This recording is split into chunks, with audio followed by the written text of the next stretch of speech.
Executing certain characters in-game results in you getting Steam achievements. You do have to execute the characters, don't forget that.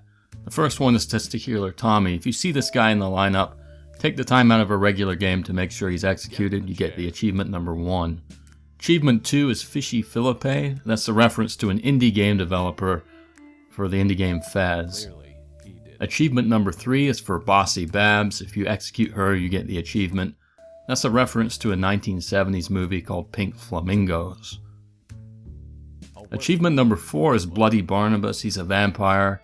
This references the show Dark Shadows, in which the vampire is called Barnabas. Next one, number 5, Freaky Frank. Everyone should know this one. This is Frankenstein. No mystery there. It's a reference to the 1930s movie. This one's also obvious as well, and a very easy one to execute, I would say. It's a reference to Adolf Hitler, leader of the Nazis in the 1930s and 40s in Germany. Number 7, Lap-Loving Lon. That's a reference to the movie Wolfman from 1941. The lead actor's first name was Lon. Achievement number 8 is Pond-Dwelling Poisson. Poisson is French for fish. I guess that's the reference, but it's a creature from the Black Lagoon if you're interested. Number 9, Gooey Gish, is a reference to Edmund McMillen's earlier indie title Gish, where Gish is the title character.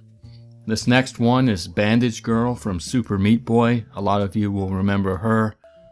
And she's followed up immediately by none other than Super Meat Boy himself. See him, take the time out to execute him, you'll get achievement number 11. Achievement number 12 is another popular indie game McMillen developed. It's Isaac from The Binding of Isaac. He's crying just like he does in that game. This one's a bit of a mystery to me, number 13. I'm not sure what this references, but at any rate, he's easy to spot, so if you see him, take your time out from the game if you have a moment to execute him, and you'll get credit for the achievement. This angry little fellow is none other than Charles Manson. A little reference to the distorted hippie worldview he and his followers shared, I suppose. And then finally, number 15, Gross Gigi. It's a reference to, I believe, a punk rock performer of some kind. It's not my scene, so I can't really go into details on that. The final 4 achievements are all named.